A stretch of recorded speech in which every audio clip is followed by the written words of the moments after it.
The Ukraine war stands at a turning point. American support is vacillating, Ukraine is on the back foot, and Russia is on the offensive. Today is a very important day in this story.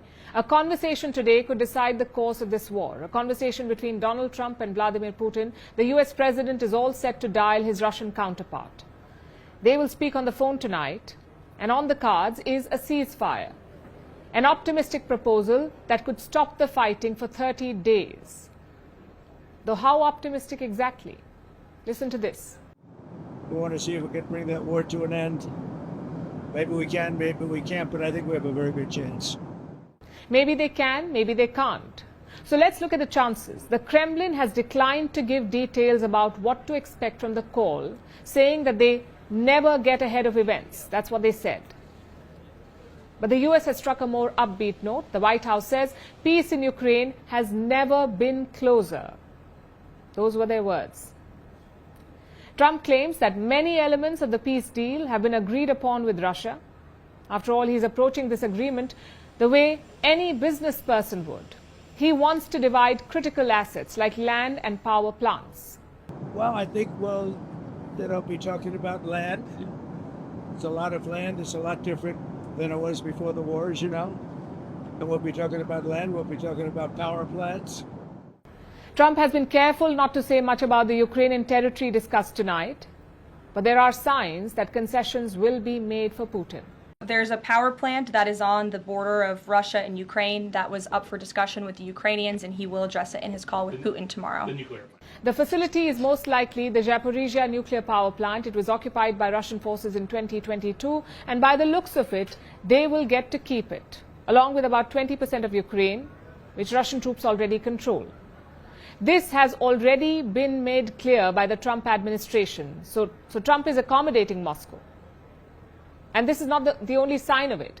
According to reports, the US is pulling out of a group called the International Center for the Prosecution of the Crime of Aggression against Ukraine. In simpler words, a group probing war crimes on Ukraine.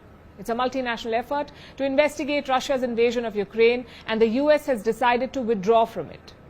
So unsurprisingly, Europe is on the edge. The UK and France say Putin should prove that he wants a peace deal with Ukraine, and Ukraine is concerned. Will Trump challenge Putin on any point, or will he agree to all of his terms? The Ukrainian president is not sure, and it's not clear if he will accept the deal that Trump and Putin agree to. This proposal could have been implemented long ago. Every day in wartime means human lives. By now, it has been nearly a week since it became absolutely clear to everyone in the world, even to those who, for the past 3 years, refuse to acknowledge the truth, that it is Putin who continues and prolongs this war. That said, Ukraine is in no position to dictate the terms. There is a good chance that Washington will lean towards Moscow and Kiev will just have to accept it. Earlier today, we spoke about this and more with the Ukrainian Foreign Minister, Andriy Sybiha. Here is a snippet from that conversation. With me today is the man at the center of those conversations, the Foreign Minister of Ukraine, Mr. Andriy Sybiha. Minister Sybiha, welcome to the First Post. Do you think there will be peace this year? The war will end this year? We believe, and we do really want to end this war this year. We had, and after Jeddah, probably, we got additional impulse to achieve this peace. We sped up our efforts. Ukraine supported US proposal of the ceasefire, temporary ceasefire, and now we are expecting the response from Russian side to accept unconditional ceasefire. Is Ukraine prepared to pay the price for that peace? You see, we are the country which is suffering from this Russia aggression. 20% of our territory recently under temporary Russian occupation. But also I would like to remind that after 24th of the 2022, and by the way, you visited Ukraine in February 2022, and we do really appreciate this. Ukraine managed to liberate 50% of occupied territories. Nobody believed in Ukraine. Many countries gave us 3 days for our survival, but we prevailed. You mentioned February 2022. The world is very different today than it was, including the man in power in Washington, D.C.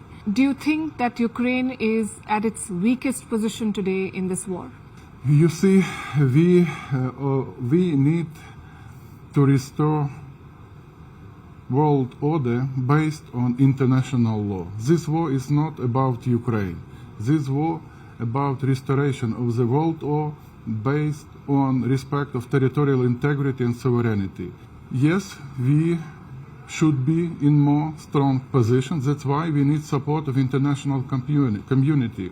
You see, what should be and what is are usually two different things. But we are very realistic. We understand very well. But so you've not answered my question. Do you think Ukraine is the weakest today that it has been in this war? Because you had some control of Russian territory in Kursk. That control is slipping. Mm-hmm. Your alliance with Washington looks not as solid as it did some 6 months back. Mm-hmm. And your dependence on Europeans comes with its own risks, because Europe itself depends on the United States for security. So how is Ukraine poised? Russia didn't achieve any strategic goal in Ukraine. They didn't achieve. We have probably the most strongest army on the European continent, approximately 1 million soldiers with a combat daily experience. Then how have you lost 20% of your territory? Because you could compare Ukraine and Russia, 26 times bigger, with nuclear capacities. And we prevailed, despite everything. We prevailed and managed to liberate 50% of occupied territories. We managed to establish grain corridor in the Black Sea and to restrict capacities of the Russian Black Fleet. Our economy works. We are not alone.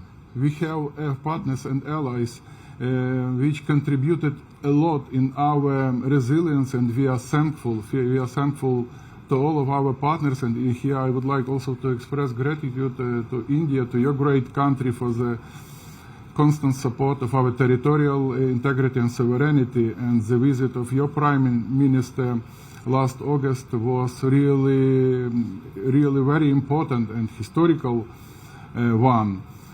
So having such challenges, we keep situation under the control. We liberated, for example, Kherson, one of the regional centers. Yes. Are you weaker today than you were ever in this war, is my question. It's a yes or no question. We could be more stronger. Yes. That's true. But having the support of international community, we could proceed and we could achieve just and comprehensive and lasting peace. President Trump said to President Zelensky that you don't have any cards, and it snowballed into a difficult conversation. What leverage does Ukraine have at this point? I believe in the strength of my people. I believe in the strength of our soldiers. We have this spirit, high and moral, to resist. So once again, we want to end this war this year. Do you believe that your president was insulted in the meeting with Donald Trump at the White House? President Zelensky is the president of the country which is in war. Yes. So that's why he protected his country, he protected his people. It's a yes or no question. I explained the position of the president which is in war, of the country which is in war. I'll tell you why I asked this, because the Americans are mediating this conversation. And do you believe that after what happened in the Oval Office, do you see them as fair arbitrators? We had really very constructive and productive meeting in Jeddah. We put our bilateral relations on a proper diplomatic way. We gave a good impulse for the intensification, for the further intensification of our bilateral contacts at all levels. We accepted their proposal of the ceasefire. We need American side. We need the engagement of American side. We need their leadership, and we believe that we have an additional opportunity with the President Trump to end this war this year. He's going to be talking to President Putin today, and Russia has spelled out its position just like you have, and they have some clear demands, including no European soldiers as a peacekeeping force in Ukraine and so on. And it is believed that the United States may be inclined to give some of those concessions to the Russians. If that happens, are you ready to walk back on some of your demands? Once again, Ukraine accepted this ceasefire unconditionally. The same we expect from Russian side. They don't want to recognize us as an independent state. Ukraine will never recognize any part of territories occupied by Russians. Let's start to implement. Let's start with a ceasefire. Do you think Russia will give up the territory that it controls? I mean, they have the upper hand, it seems, on the battlefield. The Ukrainian soldiers are on the back foot. I want to mention once again, we will never recognize territories occupied by Russia. We so will then never how do you expect have diplomatic to tools. We have diplomatic instruments. Now it's a time for diplomacy to demonstrate this power, to pressure. Also to pressure Russia. Do you think diplomacy will work after more than 2 years of war and thousands of sanctions? I believe, yes. We could try to use diplomacy.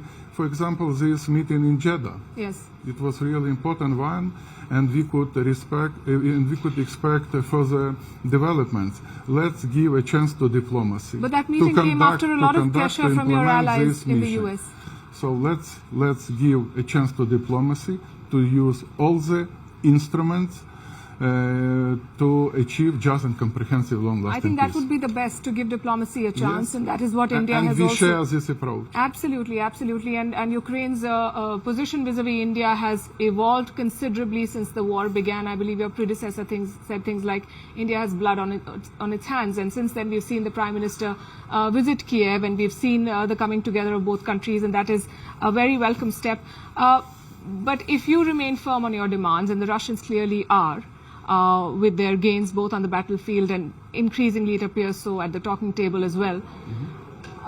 If there is no ceasefire, do you propose to keep fighting? We are ready to resist. We do not have another choice. For us, this war is an existential one. So we do not have another choice. That's why I am here also to conduct my meetings with my counterparts, to engage more support, to get more support for our diplomatic efforts.